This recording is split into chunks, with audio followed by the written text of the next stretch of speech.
Doctor Baba Saheb Ambedkar open university.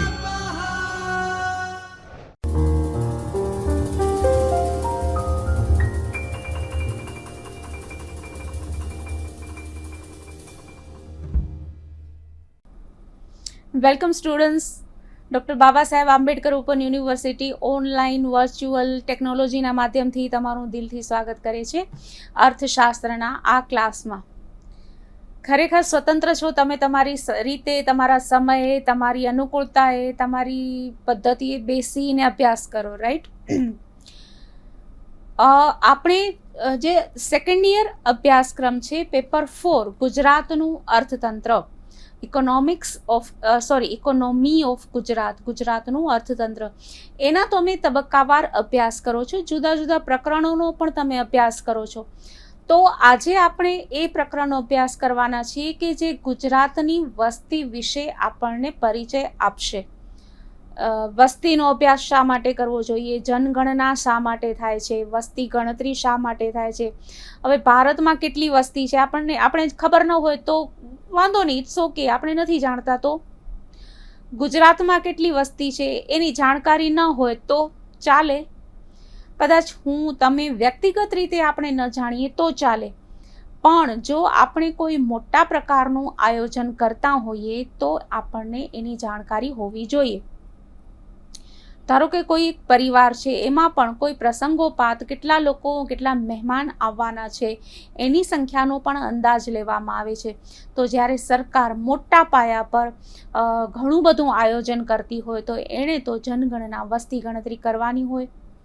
તો સ્વાભાવિક છે કે સરકાર આ વસ્તી ગણતરી કરે છે. મોટી કંપનીઓ કે નાના દુકાનદાર પણ કયા વિસ્તારમાં દુકાન શરૂ કરવી, એની વસ્તી કેટલી છે, જ્યાં સાવ ઓછી વસ્તી હશે ત્યાં કોઈ પોતાનો વ્યવસાય શરૂ કરવાનું પસંદ નહીં કરે. તો આ ઘણી બધી બાબતો છે.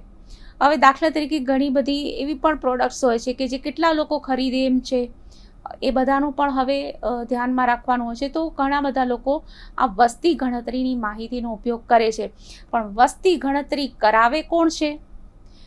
હિસ્ટ્રી પણ એમ જ કહે છે કે કોઈ પર્ટિક્યુલર એક વ્યક્તિ ખાનગી રીતે નથી કરતી. જે પણ પેઢી એ વસ્તી ગણતરીની માહિતીનો ઉપયોગ કરે છે એ પણ પોતે જનગણના નથી કરતી. વસ્તી ગણતરી કરે તો છે ભારતના સંદર્ભમાં સરકાર જ. આપણે ક્યારેય આપણા ફળિયામાં નીકળીએ છીએ કે આપણા ફળિયામાં બિલ્ડિંગમાં કેટલા લોકો રહે છે, આપણે આપણી બાજુનો અભ્યાસ પણ નથી કરતા. પણ આ એનું કારણ છે. એક તો એ ઠીક છે કે અમુક નાની બાબતો હોય એ કરી શકીએ, આ જસ્ટ આપણે એઝ અ જોક લીધો એ જુદી વાત છે. પણ ભારત દેશની કલ્પના કરો કે ભારત આખો દેશ, એમાં એક વ્યક્તિની સંખ્યાની ગણતરી કરવાની છે. એ ઇઝી નથી. એટલા માટે એનું કામ જ્યારે એક વર્ષે શરૂ થાય છે તો 2-2.5 વર્ષે આપણી પાસે એનો ડેટા આવે છે, એની માહિતી આવે છે. ધીમે ધીમે વસ્તી ગણતરીમાં કેટલી બધી બાબતો ઉમેરાતી ગઈ છે. કેટલા લોકો હોવા, ભારતમાં કેટલા લોકો છે એની જ માહિતી માત્ર નથી. કેટલા લોકો શિક્ષિત છે, અશિક્ષિત છે, કેટલા લોકોએ શેનો અભ્યાસ કર્યો છે, એન્જિનિયરિંગ, મ્યુઝિક છે, મેડિકલ સાયન્સ છે, આર્ટ છે, કંઈ પણ, એ દરેકની માહિતી હવે આપણે વસ્તી ગણતરીમાં ઇન્ક્લુડ કરીએ છીએ. તો કેટલી બધી મોટી પ્રક્રિયા હશે તમે કલ્પના કરી શકો. તો વસ્તી ગણતરી એનો શા માટે? તો આપણે જ્યારે વસ્તી ગણતરી કરીએ છીએ ત્યારે એ ફ્રેશ નથી હોતી. આપણે એનો ભૂતકાળનો સંદર્ભ પણ હોય છે મોટા ભાગે. હવે દાખલા તરીકે 2021નું વર્ષ થોડુંક આપણે બધા જાણીએ છીએ કે અસામાન્ય છે, નહીતર આ વસ્તી ગણતરીનું વર્ષ હોય. 2011, 2001 દર દસ વર્ષે વસ્તી ગણતરી થતી હોય છે. તો આપણે શરૂઆતથી વસ્તી ગણતરી વિશે ગુજરાતના સંદર્ભમાં અભ્યાસ કરીએ. ચાલો સ્લાઇડમાં જોઈએ. તો સ્લાઇડમાં ગુજરાતની વસ્તી વિષયક આપણે રૂપરેખા લેવાના છે, એની આઉટલાઈન. આપણે ઊંડો અભ્યાસ તો તમારી બુકમાં આપેલો છે, પુસ્તકમાં, એ તમે કરી શકશો.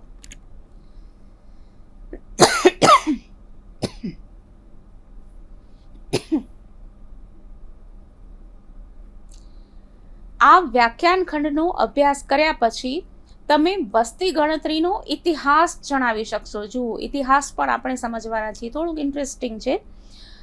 ગુજરાત રાજ્યની કુલ વસ્તીના વલણો તપાસી શકશો.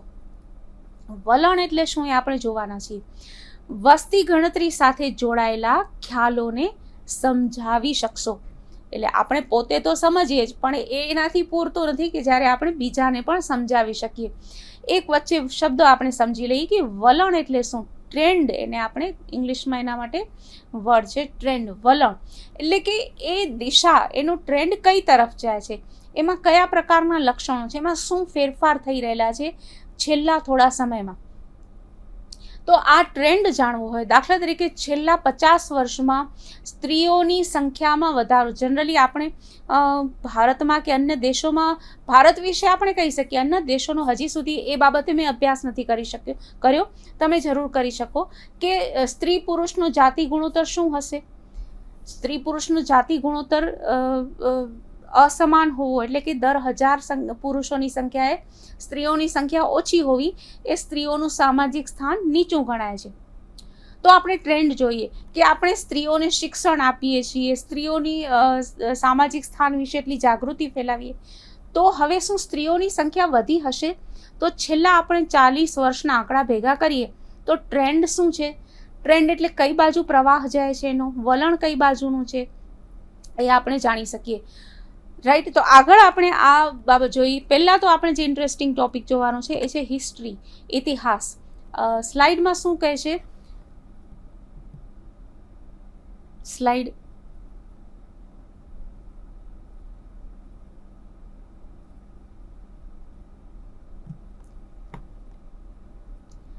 આ વ્યાખ્યાન ખંડને 2 ઉદ્દેશ છે. પહેલો ઉદ્દેશ છે વસ્તી ગણતરીના ખ્યાલોથી પરિચિત થવું છે. સૌથી પહેલાં તો હિસ્ટ્રી ને એ બધું આપણે જોઈએ છીએ, પણ એ સંદર્ભ માટે આપણો અત્યારનો ઉદ્દેશ્ય છે કે આપણે એના ખ્યાલોથી પરિચિત થવું છે ને ગુજરાતની વસ્તીના વલણોની સમીક્ષા કરવી છે. તમને હંમેશા થશે આ પેપર જોઈને કે અરે આટલા બધા આંકડાઓ હોય, તો ગુજરાતનું અર્થતંત્ર છે કે ભારતનું અર્થતંત્ર છે, એમાં આંકડાઓ, પણ એ આંકડાઓ ગોખવાની જરૂર નથી હોતી. હું તમને પરીક્ષામાં એવા પ્રશ્નો નહીં આવે કે તમે આટલા બધા આંકડાઓ લખો કે આખા 10 વર્ષના, પણ એની સમીક્ષા તમને આવતી હોય. હા, કદાચ MCQ કોઈ મલ્ટિપલ ચોઇસ ક્વેશ્ચન પૂછાઈ શકે કે છેલ્લી વસ્તી ગણતરીમાં ગુજરાતની વસ્તી કેટલી હતી, 2011માં ગુજરાતની વસ્તી કેટલી હતી. તો એ તમારે થોડું ધ્યાન રાખવાનું હોય અને યાદ પણ રાખવાનું. પણ એ એટલું બધું અઘરું એટલા માટે નથી કે તમને ખ્યાલ છે કે ગુજરાતની વસ્તી, ધારો કે તમને એવા MCQ આપેલા હોય 25 કરોડ, 5 કરોડ, 1 કરોડ, તો સ્વાભાવિક છે કે તમે એના એક્ઝેક્ટલી ખ્યાલ આવી જ શકે કે 2011માં એની વસ્તી કેટલી હોય. તો આ નોર્મલ, અને જેટલું તમે એની સાથે સમય વિતાવશો અર્થશાસ્ત્ર સાથે, તેમ તમને આંકડાઓ ગોખવાની કે ફરજિયાત યાદ રાખવાની જરૂર નહીં પડે. તમને એને આસાનીથી સમજી શકશો. તમારું મુખ્ય કાર્ય છે એની સમીક્ષા કરવી. હવે ધારો કે તમને પરીક્ષામાં એમ પૂછાય કે વલણોની સમીક્ષા કરો, તમને થોડા ઘણા ફિગર્સ યાદ પણ રહેતા હોય, તો તમે સરસ રીતે એનો જવાબ લખી શકશો. પણ મૂળ એ આધુનિક સમય તો એટલો બધો છે કે તમને આંકડાઓ યાદ રાખવાની જરૂર નથી પડતી. જૂના સમયની જેમ જોઈએ તો પુસ્તકમાં હાજર છે. આધુનિક સમય ફિંગર ટીપ પર, આપણે ફોન પર આપણે ટચ સ્ક્રીન હોય, ટચ કરીએ અને આપણી પાસે ફિગર માહિતી મળી રહે છે. તો આપણે ગુજરાતની વસ્તીના વલણોની સમીક્ષા કેવી રીતે કરવી એ સમજવાના છીએ. આગળ જોઈએ તો વસ્તી ગણતરીનો ઇતિહાસ છે. તો સૌથી પહેલાં આપણે વસ્તી ગણતરી હાલમાં જ થાય છે એવું નથી.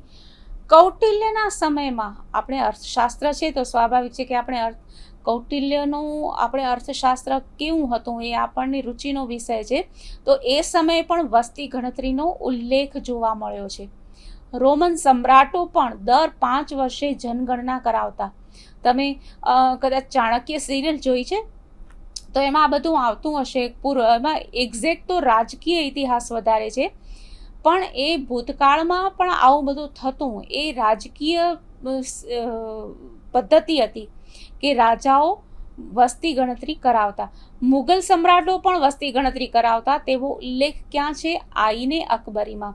હવે લાગે છે કે આપણે કદાચ સ્કૂલમાં આ બધા ઇતિહાસ ભણ્યા ત્યારે તો એવું જ આવતું, મને યાદ નથી હિસ્ટ્રીનું કે કોણે ક્યારે કેટલા યુદ્ધ કર્યા, અને આ વર્ષમાં પણ આટલું સરસ સરસ હિસ્ટ્રીમાં ભણવાનું છે એ પણ આપણને અત્યારે ખબર પડે છે કે આઈને અકબરી આપણે વાંચીએ તો એમાંથી વસ્તી ગણતરીનો ઉલ્લેખ છે. આપણે ધારો કે તમે તમારામાંથી કોઈ વિદ્યાર્થી છે આગળ જઈને રિસર્ચ કરે તો વસ્તી ગણતરી વિશે, જનગણના વિશે, હવે આ કોને ખબર પડી હશે કે મુગલ સમ્રાટો પણ વસ્તી ગણતરી કરાવતા, કૌટિલ્યના અર્થશાસ્ત્રમાં પણ વસ્તી ગણતરીનો ઉલ્લેખ છે, કે જ્યારે આપણે ધીમે ધીમે સંશોધન કરીએ છીએ ત્યારે એમાં જાણી શકીએ.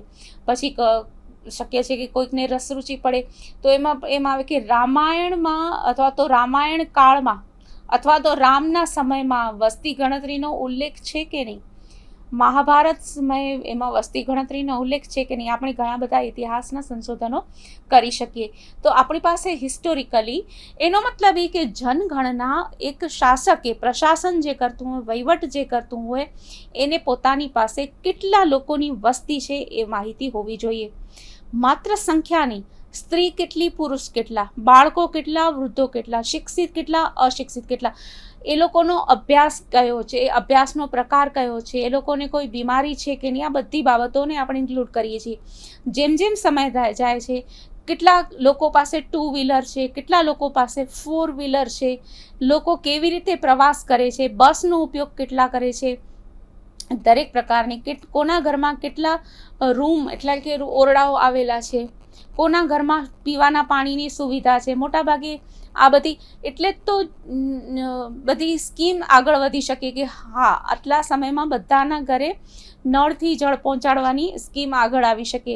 તો આ બધી બાબતો એવી છે કે જે આપણે વસ્તી ગણતરી હોય તો એના, હવે એક વખત ખાલી એવું હોય કે એક વખત ખાલી કેટલા લોકો અસ્તિત્વમાં છે, કેટલા લોકો વસ્તી છે એ ગણતરી કરવા જાય, આટલા લોકો છે, સ્ત્રી છે, પુરુષો છે, પછી સરકારને ખબર પડે કે ચાલો બધાને ઘરે પીવાનું પાણી આપીએ, તો શું ફરીથી પૂછવા જાય કે કોના ઘરે નળ માંથી જ પાણી આવે છે કે કોઈને દૂરથી પાણી ભરવા જવું પડે છે, તો ફરીથી ગણતરી કરવી. એટલે જેમ જેમ કોઈ પણ બાબતનું મહત્ત્વ સમજાતું ગયું તેમ તેમ એ બધી બાબતો વસ્તી ગણતરીમાં ઇન્ક્લુડ થતી ગઈ. એ તમે જોજો કે દાખલા તરીકે 1951માં ધારો કે વસ્તી ગણતરી, સ્વતંત્ર ભારતની વાત કરીએ તો એનાથી પહેલાં તો થતી જ વસ્તી ગણતરી બ્રિટિશ શાસનમાં, પણ આપણે 1951થી વાત કરીએ તો 51ની વસ્તી ગણતરીમાં કઈ કઈ બાબતો ઇન્ક્લુડ હતી, તુલના કરી શકાય. સંશોધનનો વિષય છે, અભ્યાસનો અને રસપ્રદ વિષય છે. અને 2001માં 2011માં કઈ કઈ નવી નવી બાબતો ઇન્ક્લુડ થતી ગઈ. ધારો કે 2021નું વર્ષ નીકળતું હોય છે, પણ ધારો કે નેક્સ્ટ જનગણના સેન્સસ જ્યારે થાય ત્યારે કઈ કઈ બાબતો વસ્તી ગણતરીમાં નવી ઇન્ક્લુડ કરી હશે એ પણ જોવાનું થાય. ધારો કે કોઈનું મૃત્યુ થયું હોય તો કેવી રીતે નોર્મલ કોઈ કુદરતી મૃત્યુ થયું છે કે રોડ એક્સિડન્ટમાં મૃત્યુ થયું છે, કોઈ બીમારીને કારણે મૃત્યુ થયું છે, એટલે એ જાણી શકાય. તો જ ખબર પડે કે આટલા હમણાં કેન્સરના કારણે મૃત્યુનું પ્રમાણ વધી ગયું છે. બહુ આધુનિક લેટેસ્ટ બાબતો જોઈએ તો કોવિડ-19ના કારણે મૃત્યુનું પ્રમાણ કેટલું થયું છે, કે પછી કેન્સરની જ આગળ વધીએ તો પુરુષોના કેન્સરના મૃત્યુમાં વધારો છે કે સ્ત્રીઓનામાં, ઘણી બધું, અને એ આપણે માહિતી અલગ અલગ મેળવી શકીએ. આગળ આપણે જોઈએ. અચ્છા, બ્રિટિશ શાસકોએ 1830માં ભારતના શહેરોની વસ્તીનો અહેવાલ તૈયાર કરાવ્યો હતો. તો આ હિસ્ટ્રી થઈ કે વસ્તી ગણતરી એ માત્ર હાલની જ બાબત નથી, દરેક વહીવટકર્તા છે એ વસ્તી ગણતરી કરાવે છે. બ્રિટિશ શાસકોએ કરાવી હતી કારણ કે એ લોકોએ ભારતના શહેરોની વસ્તીનો કરાવ્યો હતો, આખા ભારતનો નહીં. પણ આપણે સ્વતંત્ર ભારતના લોકશાહી રાજ્યમાં છીએ તો આપણે તો આખા ભારતની વસ્તી ગણતરી કરાવી, એટલે તો ખ્યાલ આવે કે ગામડામાં કેટલી વસ્તી, શહેરોમાં કેટલી વસ્તી. આગળ જોઈએ તો જનગણના શા માટે કરાવીએ છીએ, તમને ખ્યાલ છે કેટલો ખર્ચ થાય છે, તમે ડેટા મળી શકશે, તમે ચોક્કસ વેબસાઇટ ઉપર જોજો તો જનગણના ભારતની જે સેન્સસ આખું વસ્તી ગણતરી થાય છે, તમને ખ્યાલ છે કે મોટાભાગે એમાં પ્રાઇમરી ટીચર્સ વધારે રોકાયેલા હોય છે, તો એ બધાને એમાં કેટલો ખર્ચ થાય, સ્ટેશનરીનો ખર્ચ થાય, આધુનિક સમય કદાચ ટેકનોલોજી યુઝ કરતા હશે, પણ એ લોકો કેટલો બધો સમય એમાં પણ ખર્ચ થાય છે. સમયની દૃષ્ટિએ પણ ખર્ચ ગણવાનો હોય ને કે ખાલી રૂપિયાનો જ ખર્ચ ગણીએ એમ નહીં, પણ સમયની દૃષ્ટિએ પણ આપણે ખર્ચ ગણીએ છીએ. તો એમાં કેટલો બધો ખર્ચ પણ થાય છે.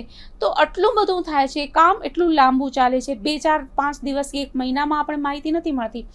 જનગણના થાય, એનું ગોઠવણી થાય, વિભાજન થાય, વર્ગીકરણ થાય, એ બધું થાય અને આપણી પાસે સરસ સ્વરૂપમાં માહિતી હોય છે. તો જનગણના શા માટે એ આપણે જોઈએ સ્લાઇડમાં.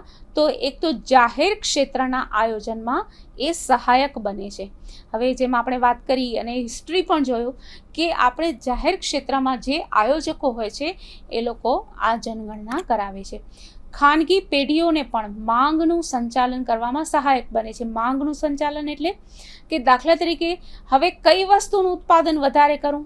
હવે ઉત્પાદનમાં ધારો કે સ્માર્ટફોનનું ઉત્પાદન વધારે કરવાનું થશે, કારણ કે મોટાભાગે શિક્ષણ પણ હવે ફોન પર થતું એ રીતે. તો એ ફરીથી ફોનનું ઉત્પાદન થશે. ધારો કે જનસંખ્યામાં હવે લોકોનો ટ્રેન્ડ બદલાય છે, પેટ્રોલના ભાવ વધે છે, તો સાયકલનું ઉત્પાદન અને વપરાશ સાવ ઘટી ગયા હતા. હવે ફરીથી સાયકલનો ઉપયોગ અને વપરાશ વધે છે. તો માત્ર જનગણના કરવી એમ નહીં, પણ આપણને ખબર છે એના વલણો જોવાના છે, રાઈટ. વલણો જોવાના છે એટલે કે એમાં લોકોમાં, વસ્તીમાં એના લક્ષણોમાં શું ફેરફાર આવે છે એ પણ જોવાનું છે. તો માંગનું સંચાલન એટલે કુલ કેટલું ઉત્પાદન કરવું, કયા વિસ્તારમાં એનું વેચાણ શક્ય બને છે, એ બધું આપણે જાણી શકીએ. આગળનો મુદ્દો તો ઉત્પાદન સાધનોનું વ્યવસ્થાપન કરી શકાય એટલા માટે.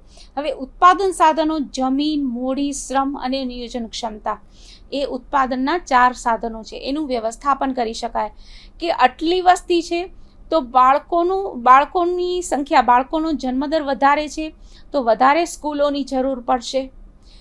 કે દાખલા તરીકે એક એવું પણ હોઈ શકે કે હવે મૃત્યુદર ઘટી રહ્યો છે, લોકોના સ્વાસ્થ્ય સારા થઈ રહ્યા છે, તો લોકોની એવરેજ ઉંમર વધે છે, તો એજ વધે છે પણ કદાચ સાથે સાથે બીમારીઓ પણ વધે છે.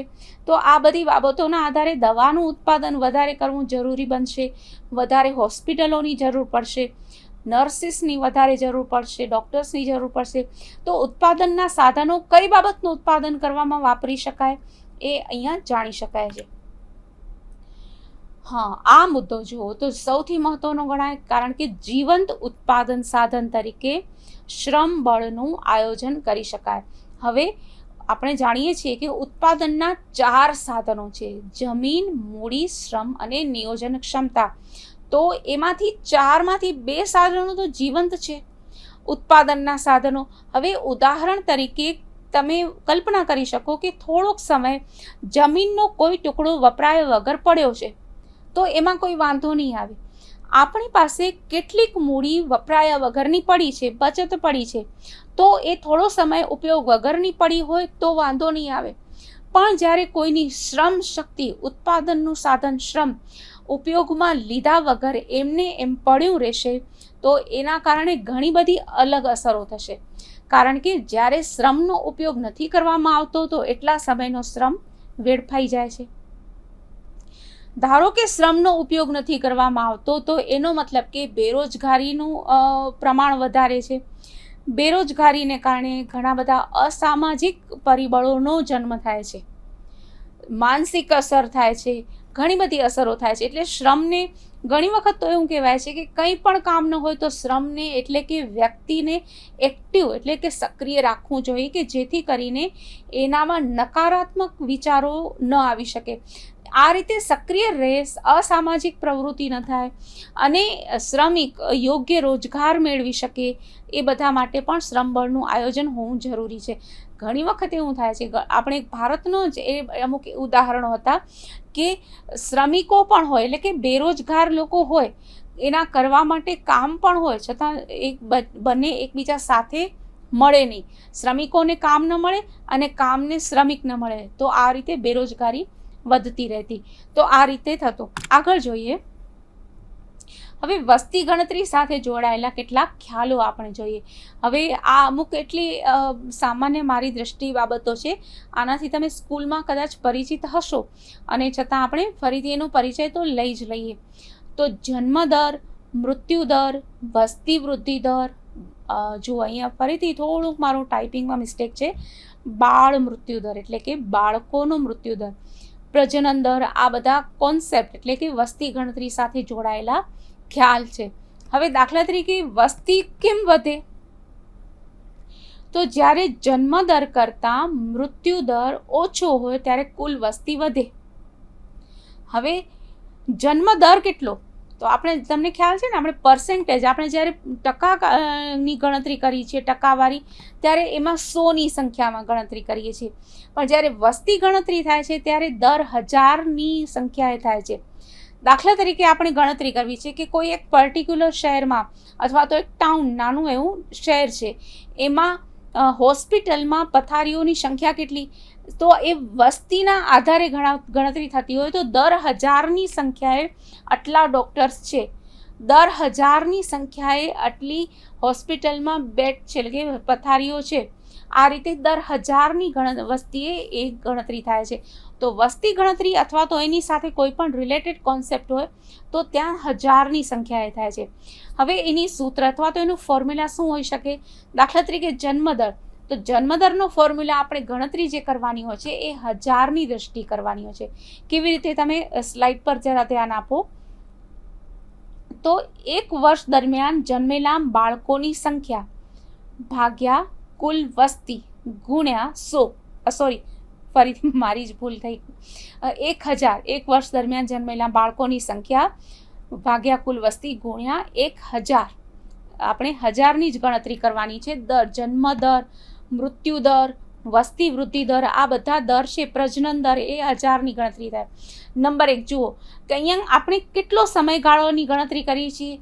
તો 1 વર્ષ દરમિયાન જન્મેલા બાળકોની સંખ્યા. આપણે જ્યારે ગણતરી કરીએ છીએ તો છેલ્લા 5 વર્ષનો ટ્રેન્ડ જોવો હોય, છેલ્લા 10 વર્ષનો ટ્રેન્ડ જોવો હોય એ બરાબર, પણ ગણતરી હંમેશા દર એટલે કે જન્મ દર, મૃત્યુ દર, એ ગણતરી જેમ કરીએ છીએ એ 1 વર્ષમાં કુલ જન્મેલા બાળકોની સંખ્યા, એની જે તે વર્ષની, આપણે દાખલા તરીકે 2021ની ગણતરી કરવી હોય તો 2021માં અમદાવાદમાં જન્મેલા બાળકોની સંખ્યા ભાગ્યા 21માં જ અમદાવાદની કુલ વસ્તી ગુણ્યા 1000.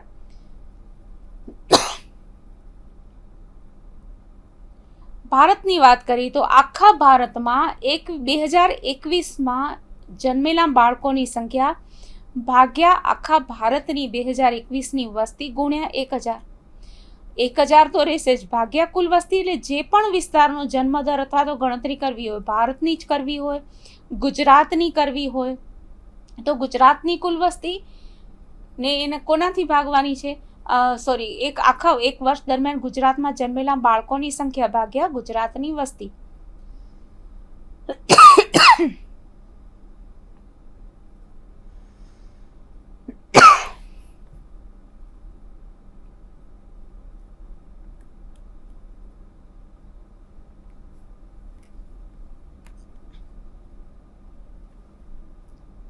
આગળ લઈએ. જો એના જેવો જ કોન્સેપ્ટ આપણે અલગ અલગ આપણે સમજી શકીએ. તમે આ સૂત્રમાં ગમે તે ફેરફાર કરી શકો. દાખલા તરીકે આપણે જેમ જન્મદર જોયો તેવી રીતે મૃત્યુ દર જોવો હોય તો 1 વર્ષ દરમિયાન મૃત્યુ પામેલા લોકોની સંખ્યા ભાગ્યા કુલ વસ્તી ગુણ્યા 1000. હવે બાળ મૃત્યુ દર જોવો હોય તો 0 થી 5 વર્ષની વયના બાળકોની કુલ સંખ્યા ભાગ્યા એટલા જ વયની બાળકોની કુલ વસ્તી. એમાં પછી ટોટલ વસ્તી નહીં આવે, કારણ કે આપણે બાળ મૃત્યુ દર જોવો છે તો કુલ બાળકોની સંખ્યા બરાબર મૃત્યુ પામેલા બાળકો ભાગ્યા કુલ બાળકો ગુણ્યા 1000. પ્રજનન દર એટલે પ્રજનન ક્ષમતા ધરાવતી સ્ત્રીઓની કુલ સંખ્યા. હવે પ્રજનન ક્ષમતા કોણ ધરાવે છે? તો 15 થી 45 વર્ષની વય જૂથની ગણતરી કરવામાં આવે, અથવા તો 20 થી 45 વર્ષની વય જૂથની સ્ત્રીઓની કુલ સંખ્યા.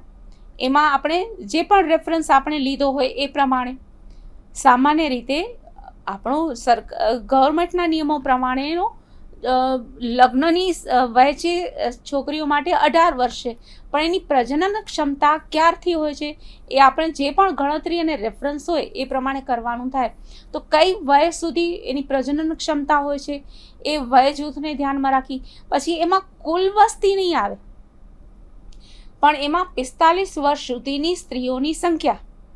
હવે સ્વાભાવિક જ છે કે એમાંથી 10 વર્ષની નાની બાળકી હોય, એ લોકોની સંખ્યા ન હોય, તો 15 થી 45 વર્ષ હોય, 25 થી 45 વર્ષની વયની સ્ત્રીઓની સંખ્યા, રાઈટ, એની ગણતરી કરવાની થાય. તો કુલ કેટલા સ્ત્રીઓએ જન્મ આપ્યો છે અને કુલ કેટલી વસ્તી ધરાવે છે ગુણ્યા 1000. તો આ રીતે આપણે એની ગણતરી કરી શકીએ. હવે આમાં કાચો મૃત્યુદર, માતા મૃત્યુદર એ તમને હું ડુ ઇટ યોર સેલ્ફમાં DIYમાં આપું છું. હવે દાખલા તરીકે માતા મૃત્યુદર એટલે શું? હવે કુલ કેટલા બાળકોને એટલે કેટલી સ્ત્રીઓએ માતૃત્વ ધારણ કર્યું. હવે અહીંયા ડિફરન્સ શું આવે છે? પ્રજનન ક્ષમતા ધરાવતી સ્ત્રી હોય પણ એણે બાળકને જન્મ ન આપ્યો હોય. માતા મૃત્યુદરમાં કોણ આવે કે કોણે હકીકતમાં બાળકોને જન્મ આપ્યો, કેટલી સ્ત્રીઓએ બાળકોને જન્મ આપ્યો અને એમાંથી કેટલી સ્ત્રીઓનું મૃત્યુ થયું.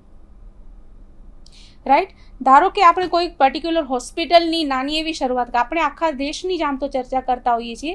આપણે આજે ગુજરાતનું પેપર છે તો ગુજરાતની ચર્ચા, પણ આપણે શરૂઆત એક નાની બાબતથી કરી કે કોઈ એક હોસ્પિટલ, તમારા ગામમાં સરકારી હોસ્પિટલ છે, એમાં એક પર્ટિક્યુલર વર્ષમાં કેટલી સ્ત્રીઓએ બાળકોને જન્મ આપ્યો.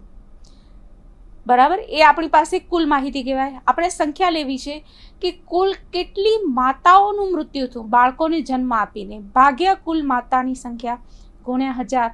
તો આ રીતે માતાઓનું મૃત્યુદર, મેટર્નલ મોર્ટાલિટી રેટ, એ આપણે ફાઇન્ડ આઉટ કરી શકીએ છીએ. તો આ બધી રીતે આપણે વસ્તી ગણતરી સાથે જોડાયેલા કોન્સેપ્ટ છે. આગળ જોઈએ. હવે એ બીજા બધા કોન્સેપ્ટ છે. દાખલા તરીકે વસ્તી ગીચતા, તો દર ચોરસ કિલોમીટર દીઠ વસવાટ કરનારાની સંખ્યા. હવે દર ચોરસ કિલોમીટરમાં કેટલા લોકોનો વસવાટ થતો હોય છે? હવે કોઈ નાનું એવું ગામ હોય તો દાખલા તરીકે દર ચોરસ કિલોમીટર, 1 ચોરસ કિલોમીટરે 50 લોકોનું પણ રહેઠાણ હોઈ શકે. અને કોઈ મોટા ગીચ શહેર હોય, વસ્તી વધારા જ્યાં હોય ત્યાં ધારો કે કોઈ 1 ચોરસ કિલોમીટરમાં 5000 લોકોનું વસવાટ થતો હોય, 10,000 લોકોનો વસવાટ થતો હોય, જે શહેરોમાં વસ્તી ગીચતા હોય પ્રમાણે. તમે એક કલ્પના કરી શકો કે ગામમાં તો છૂટાછવાયા ઘર હોય છે, તો એમાં 1 ચોરસ કિલોમીટરમાં કેટલી ઓછી વસ્તી હોય. પણ ધારો કે કોઈ શહેરમાં મલ્ટી સ્ટોરી એપાર્ટમેન્ટ હોય, એમાં તો 1 ચોરસ કિલોમીટરમાં તો કેટલા બધા લોકો રહેતા હોય. તો વસ્તી ગણતરી વસ્તી ગીચતા કેટલી બધી ગણાય, 1 ચોરસ કિલોમીટરમાં કેટલા બધા લોકોનો રહેવાસ છે. રાઈટ, જાતિ ગુણોત્તર, જેમ આપણે શરૂઆતમાં ચર્ચા કરી, તો દર 1000 પુરુષોએ સ્ત્રીઓની સંખ્યા કેટલી. તો આ બધી બાબતો છે વસ્તી ગણતરી સાથે જોડાયેલી છે. સાક્ષરતા દર, દર 1000ની વસ્તી દીઠ અક્ષર જ્ઞાન ધરાવતા લોકોની સંખ્યા. જ્યારે વસ્તી ગણતરી થાય છે તેમાં બધી બાબતો ઇન્ક્લુડ થાય છે.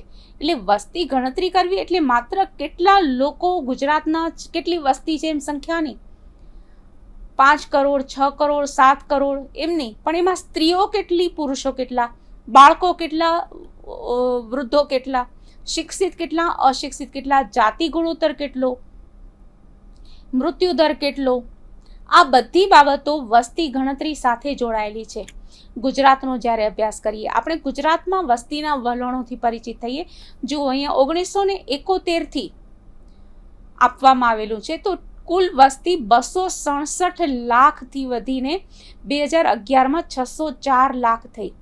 રાઈટ, આપણે અહીંયા કાઉન્સમાં લખવાનું થાય lakh, total population in lakh. તમે આમ ન લખો કાઉન્સમાં તો એમ થાય હવે દાખલા તરીકે કરોડમાં છે કે લાખમાં છે કે મિલિયનમાં છે ખબર ન પડે, પણ અહીંયા સ્પષ્ટ ખબર છે કે આંકડા છે એ લાખના છે.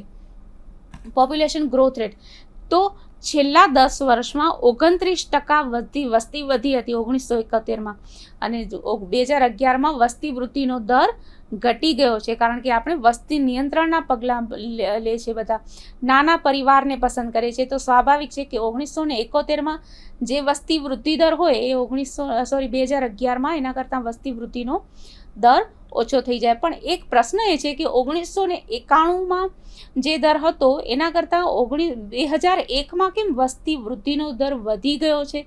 આ ટ્રેન્ડ એનાલિસિસ કહેવાય. ખ્યાલ આવ્યો? આપણે વસ્તીના વલણોનો અભ્યાસ કરીએ છીએ. તો ટ્રેન્ડ એનાલિસિસ એટલે શું? આપણને એમ પ્રશ્ન થાય છે કે જુઓ 71, 81, 91 એમ ધીમે ધીમે વસ્તી વૃદ્ધિનો દર ઘટે છે. તો પછી 2001માં વધી કેમ ગયો? ભલે થોડોક માઇનોર વધારો છે, પણ કેમ વધ્યો? 2011માં પાછો ઘટી ગયો.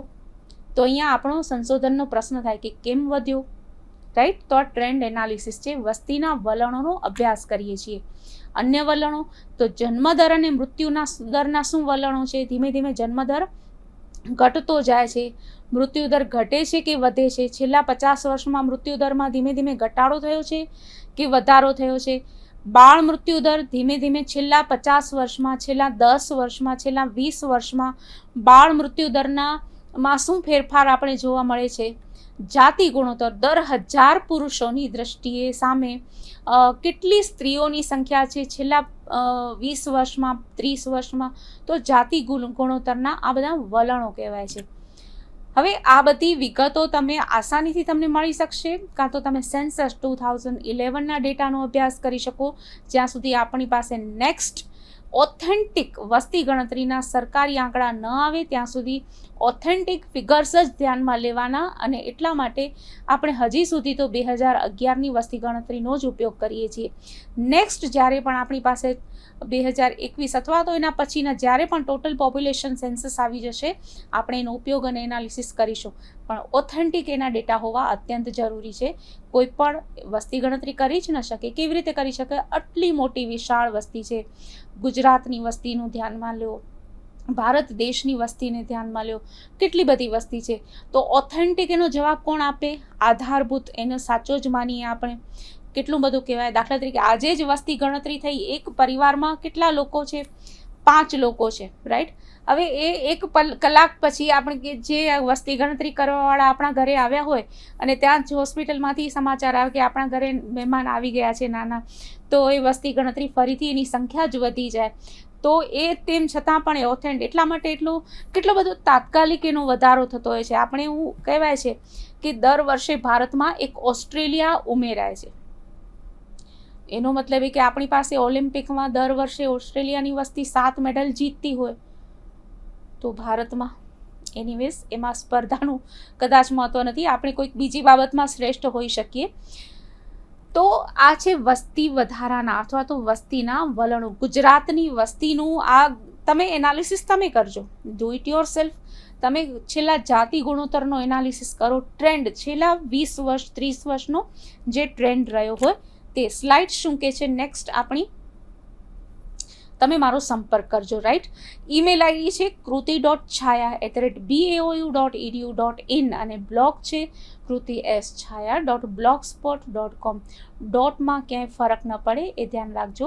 ત્યાં સુધી હું તમારા ઈમેલની રાહ જોઈશ અને ફરીથી મળીએ. ત્યાં સુધીનો સમય તમારો જ્ઞાનપ્રદ આશાવાદી રહે તેવી શુભેચ્છાઓ. Thank you.